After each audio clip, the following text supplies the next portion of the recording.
my motorcycle. The previous owner was a bit of a numbskull and lowered it. It's a 2002 VFR 800 Interceptor fuel injected VTEC model. I love it very much. It's got 30,000 some miles on it. I haven't looked at my odometer a bit. Today you're probably going to watch me botch the lowering, fixing the lowering on this. Rode it for a season, lowered as is. It's, I don't know, doable, but I mean, he did it right. The handling hasn't suffered terribly. Triple clamp also lowered, supposedly to compensate. Now he didn't do anything fancy. All he did was these things have, their suspension setup doesn't have a single linkage. Their suspension setup has a triple linkage. That sucks. Let me get a flashlight.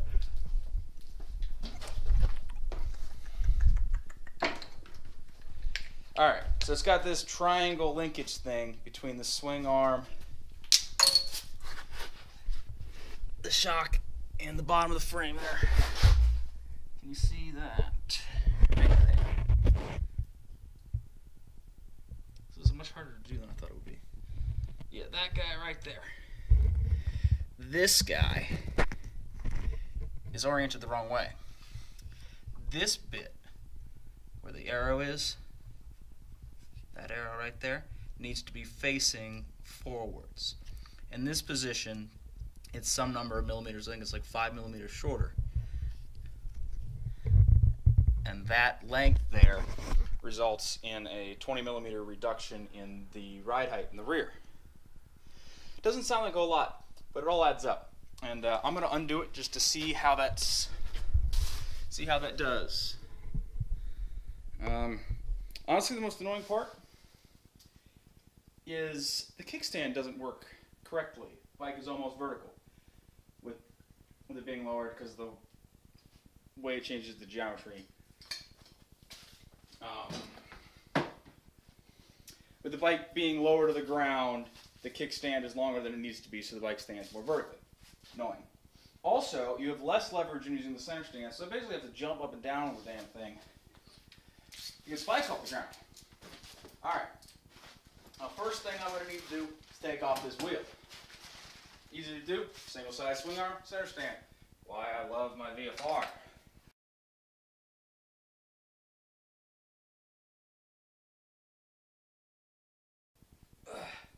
I originally planned to use a tire iron. Because of my wife's scooter, I do not have the room. And because it's the beginning of February, I don't have the room to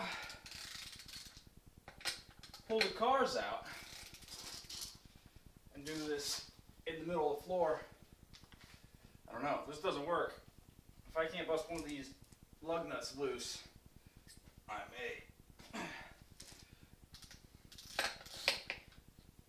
may be remaking this video in a bit.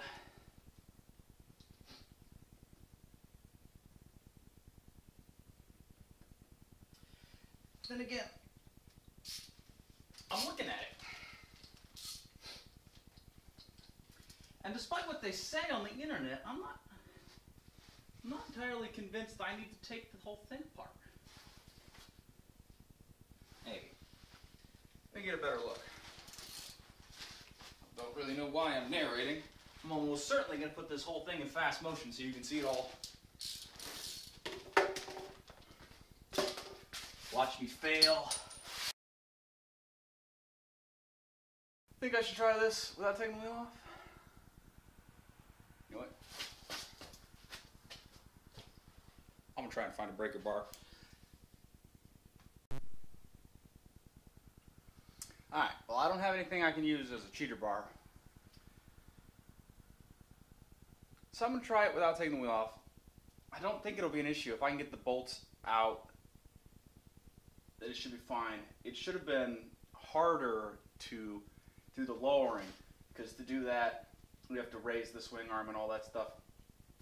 should be easier for me to lower this, raise the ride height, lower the swing arm. That should, in theory, be easier because I have less leverage to work against. Let's give this a go.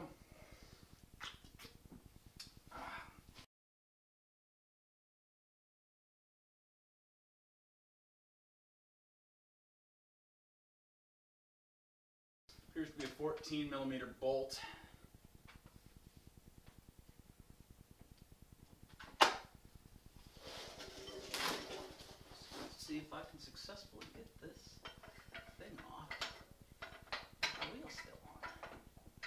And hopefully this all doesn't, you know, go to hell on me. I'm not going to deny that possibility. The other side might not be a 14mm. What the hell?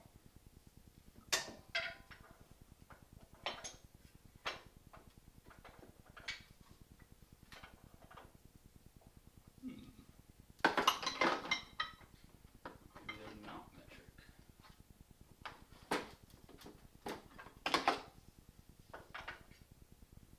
I am mistaken. This is most certainly a 9/16. So I get the wrench out. The other side of 9/16. Because that would be really wonky if one side of the bolt was different than the other side. Thank you, Honda, for making my life miserable. Actually, I take that back. What was your name? Dave? Bastard who lowered this bike in the first place. You're the reason I'm having a miserable time. Now I think I understand why they said to take it off. Though it could be that these bolts are bigger and they're not the same size on both sides. Thank you, Honda, for making my life easy. That would have been too easy.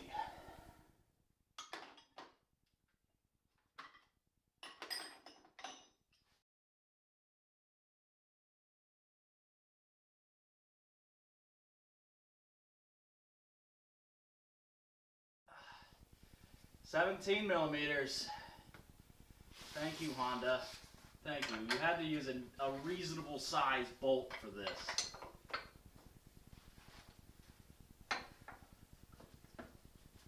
Glad to see that you value ease of workmanship here.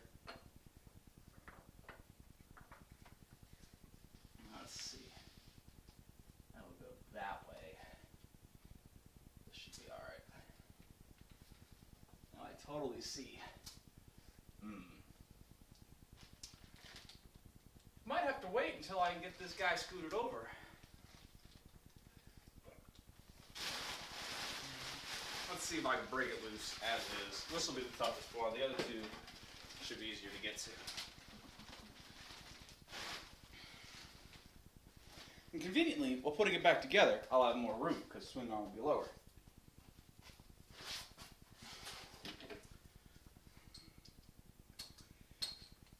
At this point in the video, you're going to watch me spectacularly fail to take a bolt off of this.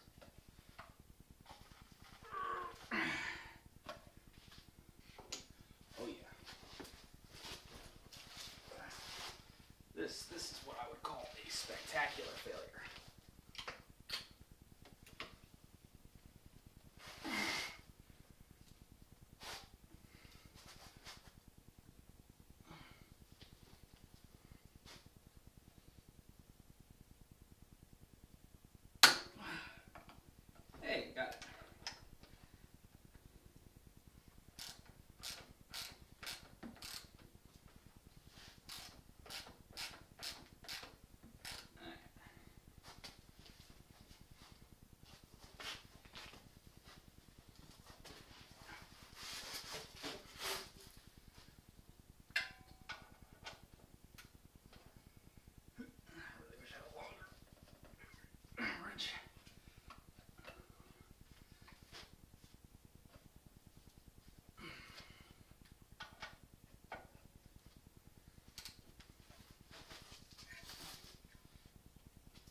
bike moving underneath me.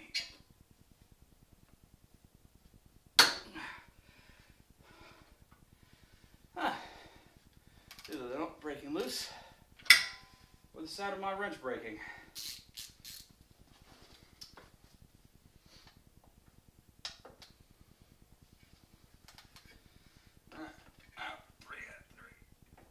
Oh, that one wasn't nearly as bad. Alright.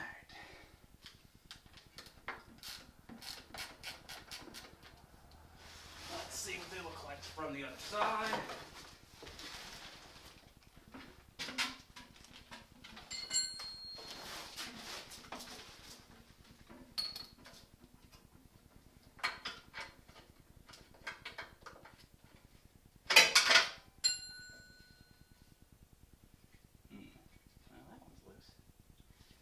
Those two are decidedly still on there, though.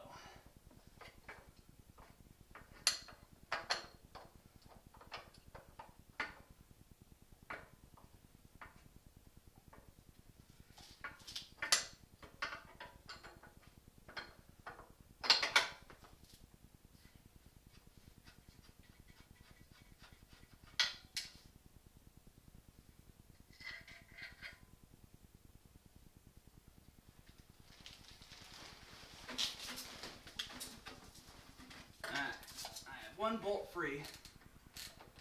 Let's see what I can do from the side. Should be enough, actually. Man, I need to clean this thing.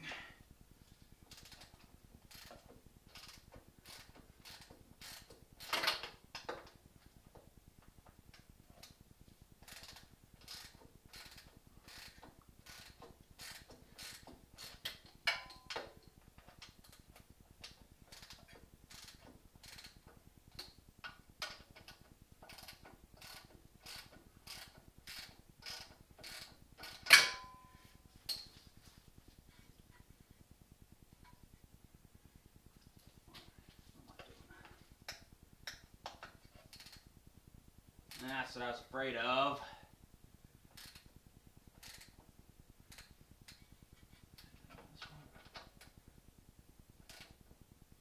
Oh no, this one's coming.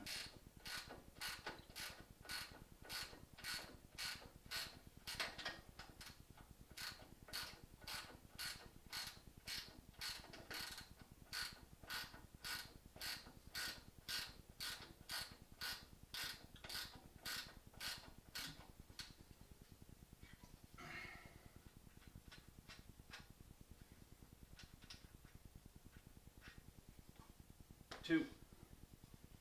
Alright. Let's see if I can get this guy with my fingers. Let's see. If I'm better to hold on to. Oh, that's actually working really well that way. See, it's... I don't have quite enough purchase to just grab the nut by itself. But if I put the correct size socket around it, even though I can't get a wrench in there, I can get enough hold on the... What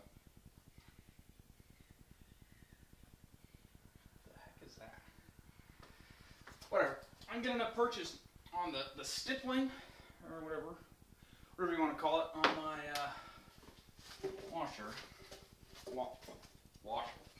on my socket head.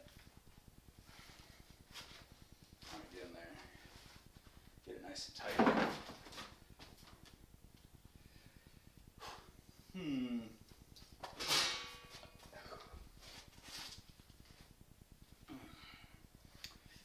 Well, now that I have all the bolts out, excuse me, now that I have all the bolts out, or at least loosened, before I can pull them out, I'm going to need to get the tension off of the swing arm. So I'm not sure how I'm going to do that. Just need to get something underneath the wheel See, if I didn't have the wheel on, I could put Jack under it, but Jack I don't think is going to fit under here. Like this. I can try.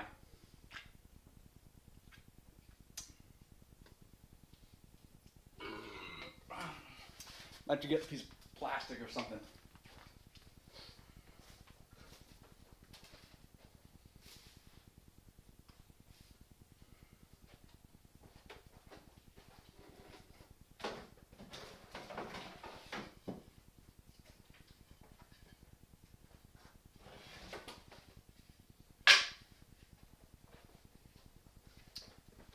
You know what? I'm going to try putting them on. Seeing what I got. Just height-wise.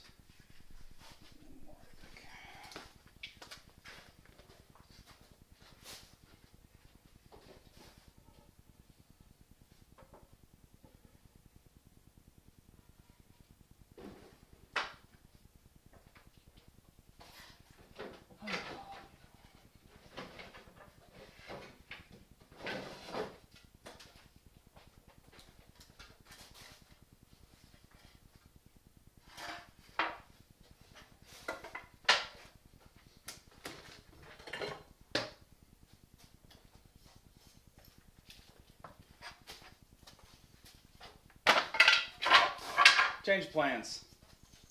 I say that wheel's coming off.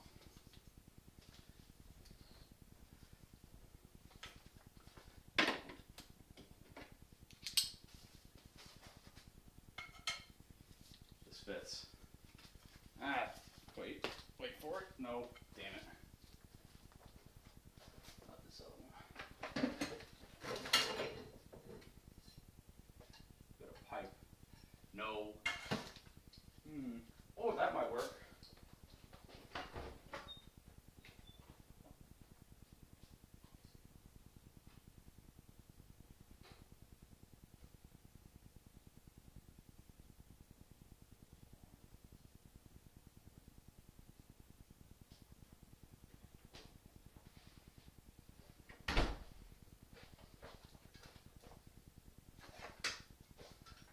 Got me a thinner socket.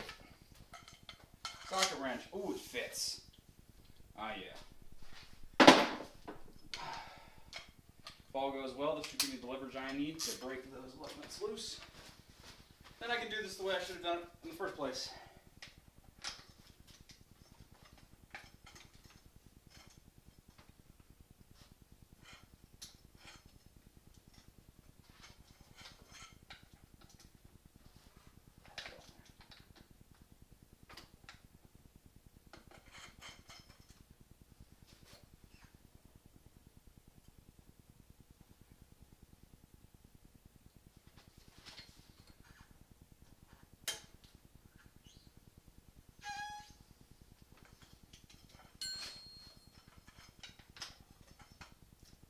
Doubted myself there for a second.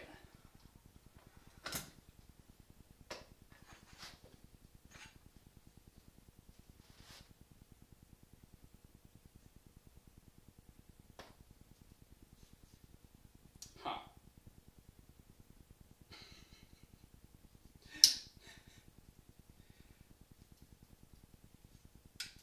A little bit of aluminum there was a little rusty there. Let's see if I do this without lifting my bike off the ground.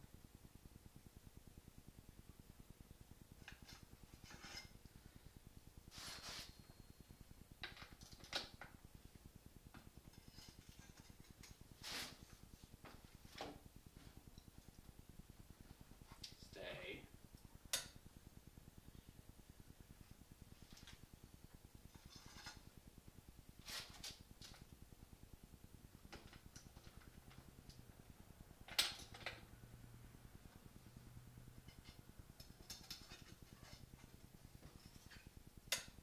There we go.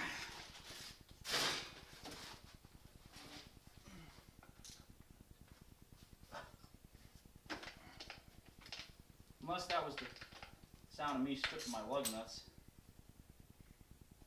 Nope. No,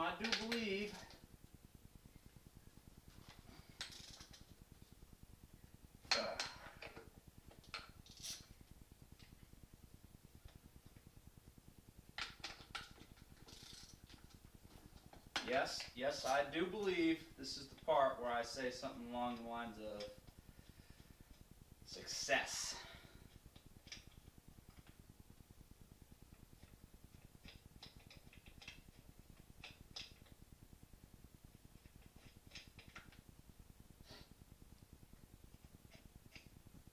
You know, I never changed a wheel on a bike with a single-sided swing arm before. I will tell you, this is a hell of a whole lot easier than doing it on a traditional bike.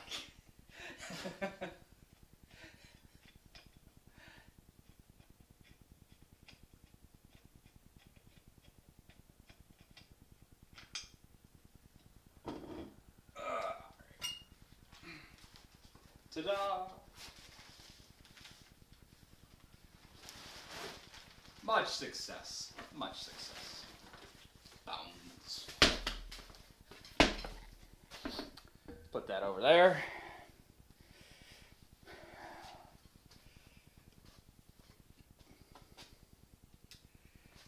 Should have just done that in the first place, like the instructions said.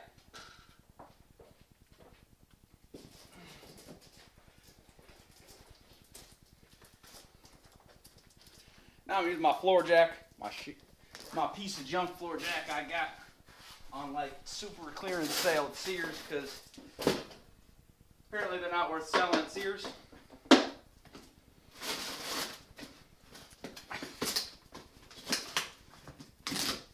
I think Sears just couldn't justify selling this off-brand one for $40 when the similarly rated Craftsman brand one was like $190. And considering that I'm going to primarily use it to lift my, I don't know, how much this thing weigh? 500 pounds, 500-pound motorcycle.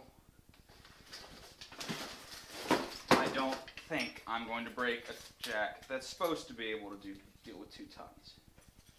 I mean, that's not even close.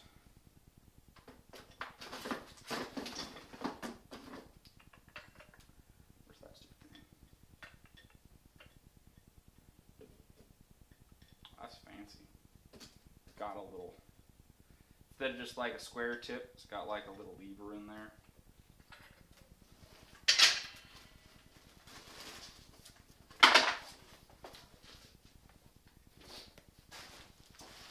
Gather up my lug nuts. I don't need any oh fudge moments, you know.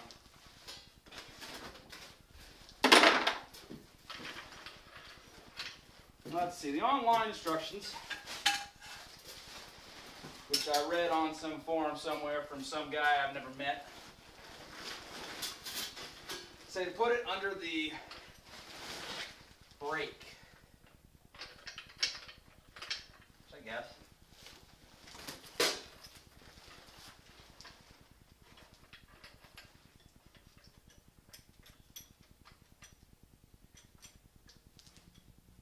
I mean, I don't have a reason not to believe them. I'm not picking the damn thing up. I'm just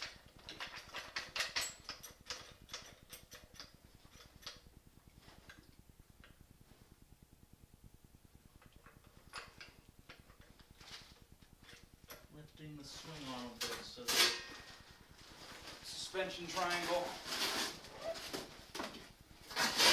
This here fancy who's it I just unbolted. Ooh. Just kind of does that. Okay. Where's my view screen? All right.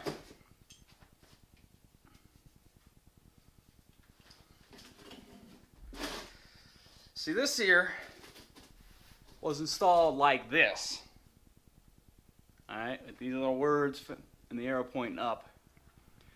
All right, and that is not the correct factory installation. They need to go like this. Instead of like this, like this. This provides the lowering. This is stock height. I'm gonna put it back on stock height. Because I'm not short. Well, I am short, but nothing wrong with being 5'9" or whatever.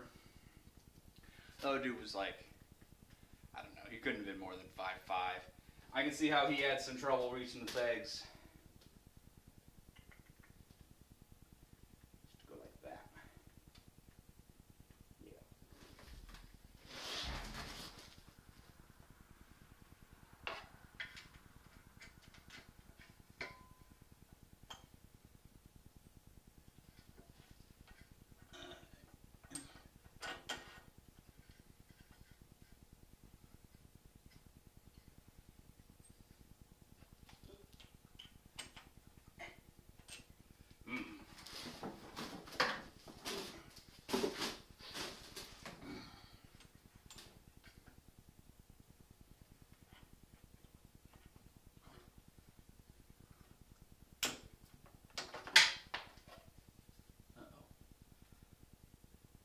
That is a bearing joint.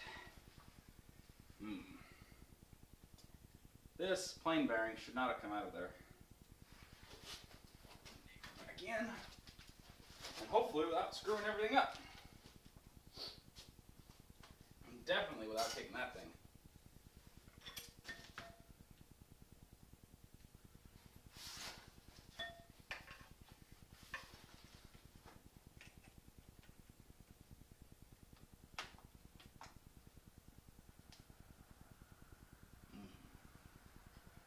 Well, I think I'm going to have to reconsider this. That one seems to be the easiest to move. Well, I'm going to do it like this. Starting at the top piece, because the bottom piece is substantially easier to move.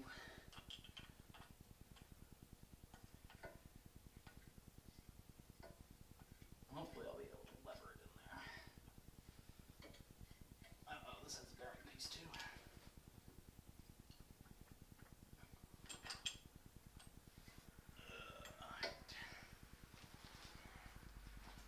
Let me get my face hole in there.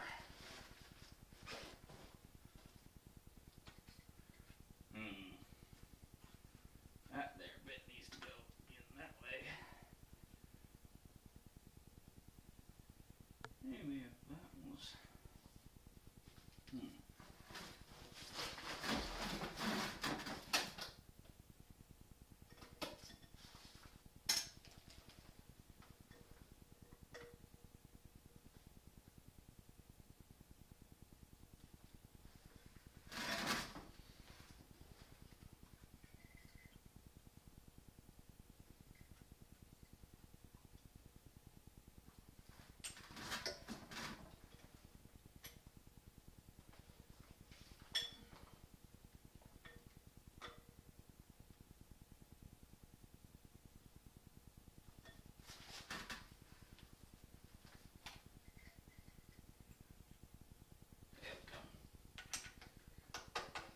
Right on in there.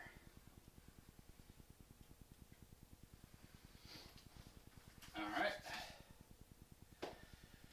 Got plate number 1 installed correctly. Crank this bitch back down.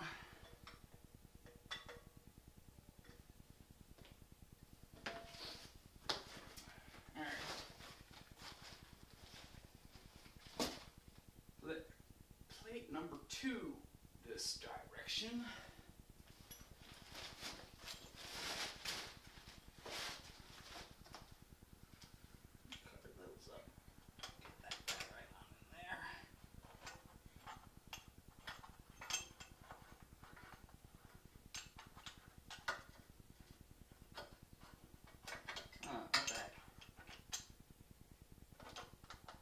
How are you even on the one side and not even on the other? There we go. Oh yeah. Give me those nuts. Whose nuts? These nuts. Yeah, I know, I'm not funny at all.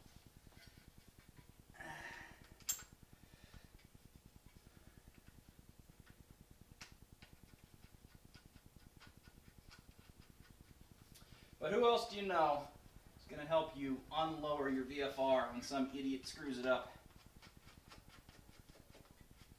You know what? I bet you if you bought one of these, you haven't checked, you're going to go look now.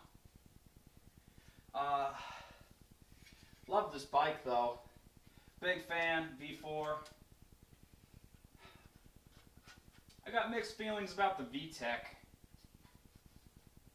You know, on one hand, the idea of VTEC is pretty sweet.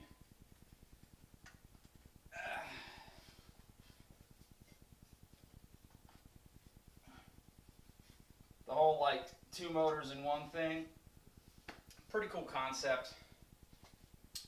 I like the idea of VTEC. I need to wrench it.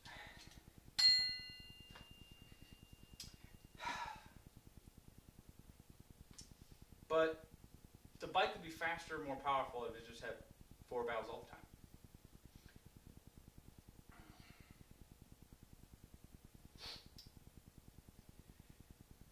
Then again, I don't know if that's necessarily true or not. Talk about enhanced low-end torque, 2-valve motor, etc., etc.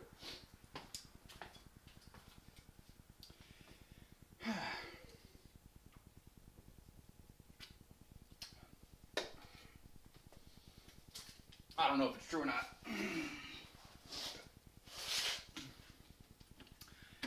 This motor certainly doesn't feel down on torque. It's a little down on the top end though.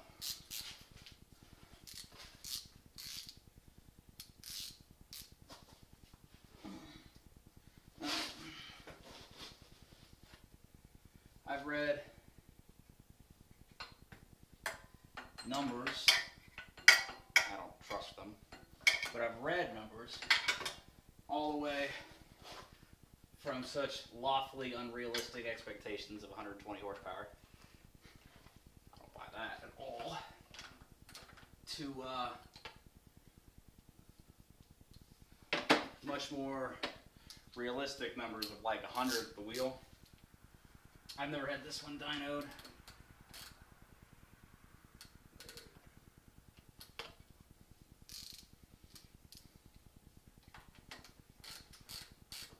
And I can believe that.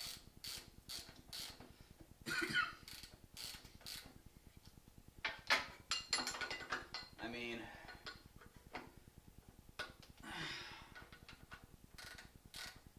it's hard to say for sure. It's got plenty of torque. And it revs nice. But it likes to hang out in the middle. God, I need a torque wrench.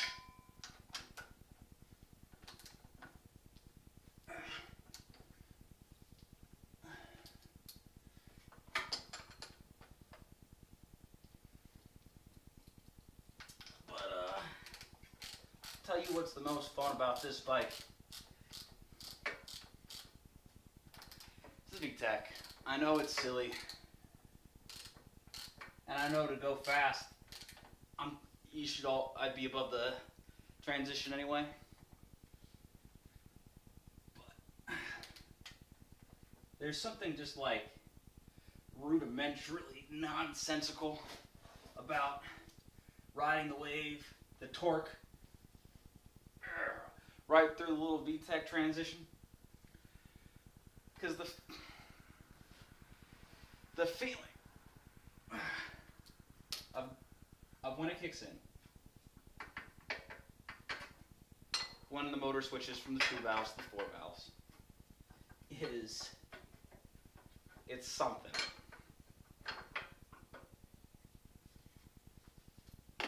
It's like, I don't know, it's kind of like on a turbo car. You know, where it's, when you're off boost, and you're just like, I'm making an idiot of myself now. But when you're off boost, there's not much to write home about. It's just a relaxing, normal motor. And that moment when you hit boost, and you have that moment of maddening, that surge of acceleration and the boost of power.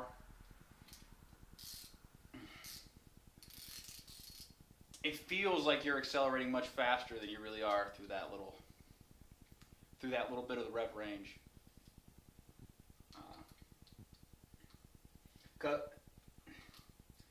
Because of the boost and how much acceleration there is.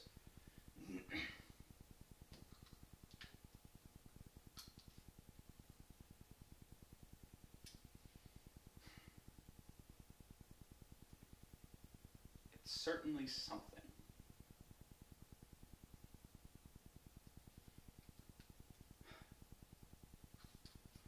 You know, when Honda first discontinued these, I didn't even own a bike. But I was reading motorcycle magazines and Cycle World and all that fun stuff.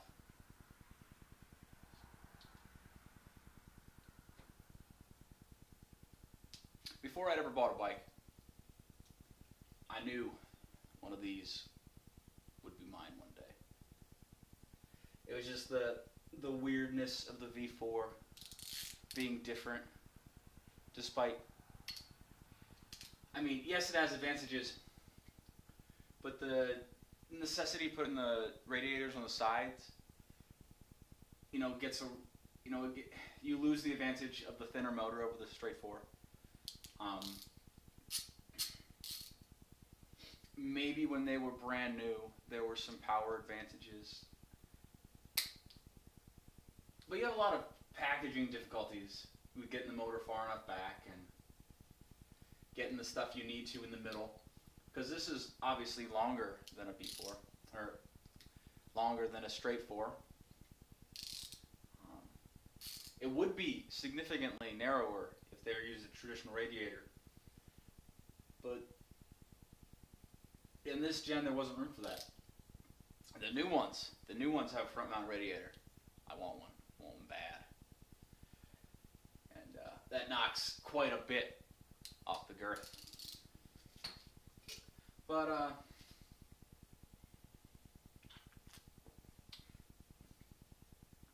side mounted radiators are kind of cool,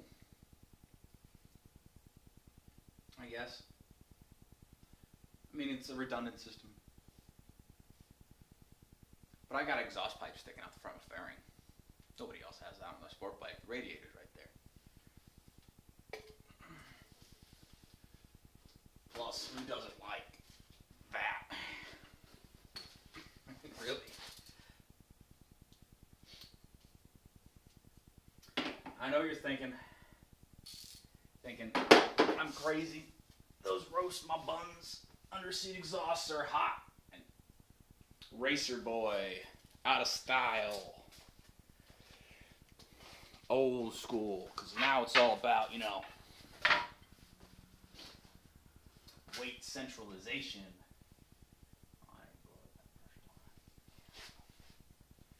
I need to clean my garage. Maybe there'll be a video of that. What I really need to do,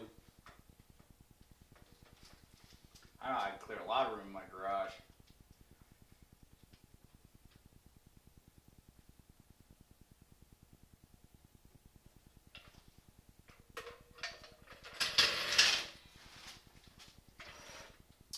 I'm going to call that a success.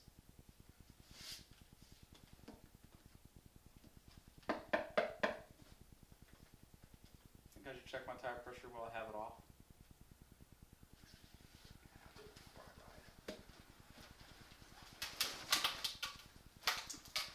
I'll do them all at once. Or no, I'll do them when I do my oil change video. Which I plan to do much later in the year. But, I don't know where you're at right now in the country, my ignorant viewer. But here, it's the 1st of February, and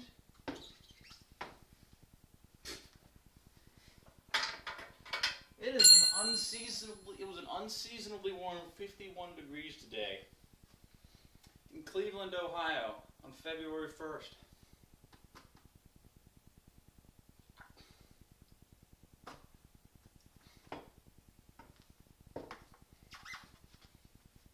honestly, if I hadn't been at work today, I probably would have gone out. One of my coworkers, guy who you'll see on here eventually,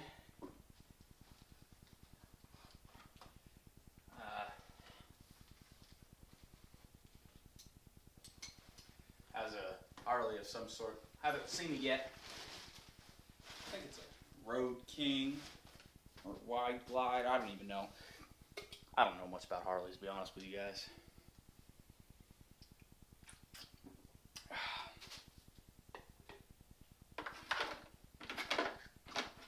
All I know is that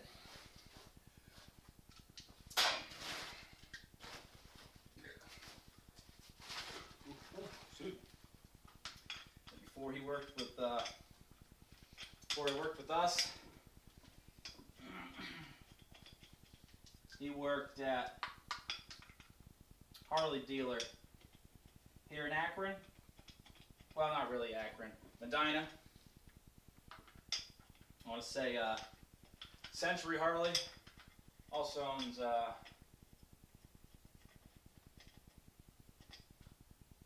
couple franchises. I don't know which ones off the top of my head.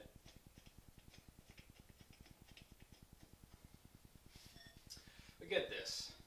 The dude's like 22. He gets a job at this Harley dealer because, you know, every 20-something-year-old American male wants a Harley.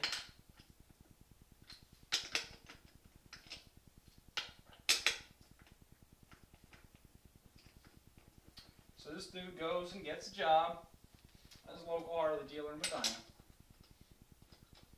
And he works there for like 2 months. Buys a bike, does the whole being a salesman thing for 2 months. Alright? And the company's like, we need you, the owner, franchise owner, like meets with this dude. And is like, we need you to go work at one of our other franchise stores out in Colorado. Colorado's a long way from Ohio. It's basically the other side of the country. So he's like, alright, he's got nothing going on. Didn't go to college or anything. So he's thinking he's going to be a salesman for the rest of his life. He'll be fine. He'll work the way up, you know. Be whatever it is salesmen want to be when they're older. I don't know. Not my thing, I don't know. Better paid salesman.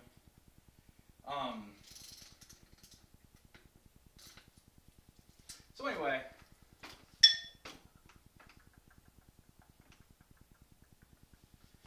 he goes out there.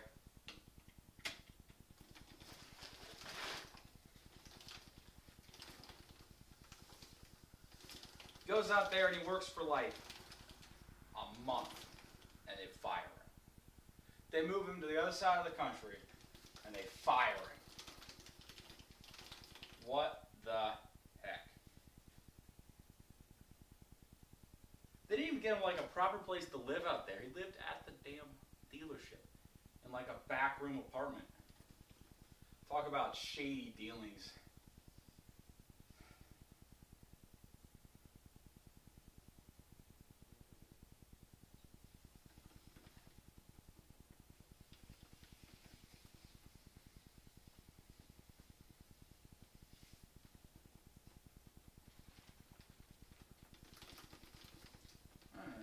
This looks straight to you. I mean, the sticker's crooked, but I knew that already.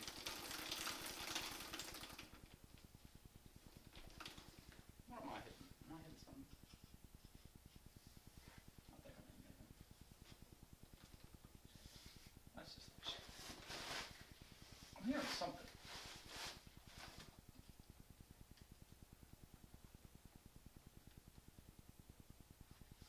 Am I rubbing somewhere? No, I don't think I'm rubbing anywhere. feel of it anywhere. I hear a strange click. I'm hearing a strange clicking sound.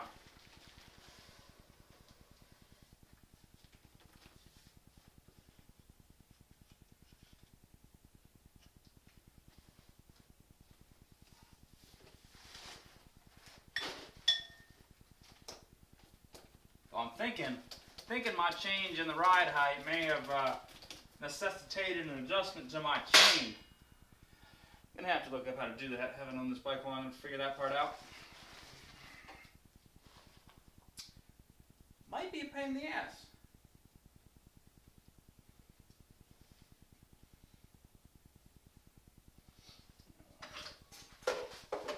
Go ahead. Tighten this here wheel up. It's getting kind of late over here.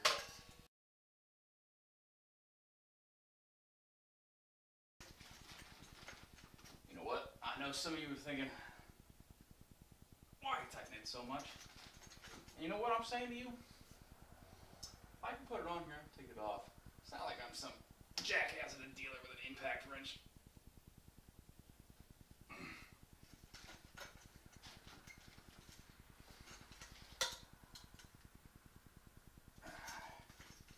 Also, I don't know if you've ever lost a wheel while going down the road.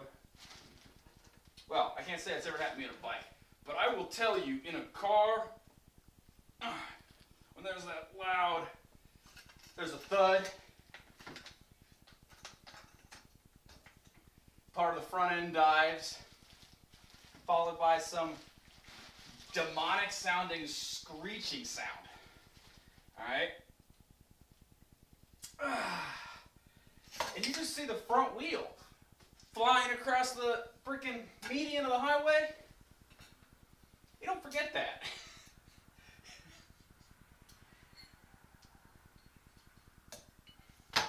I was in a big ass truck too. It's in a 13-ton armored car.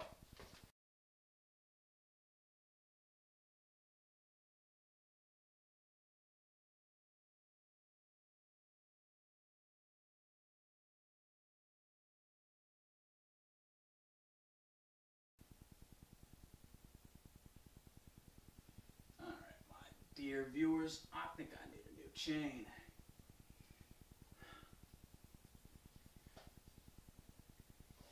That, my friends, is a project for another day.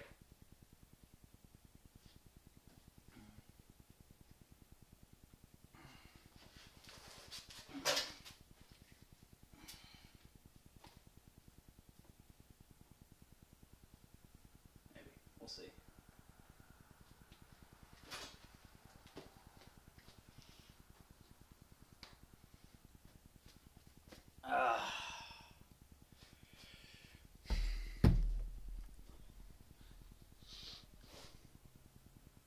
I hope you enjoyed this episode of Gas and Guns, where I make a total fool of myself trying to do things to my motorcycle, my guns, and just life in general. Goodbye.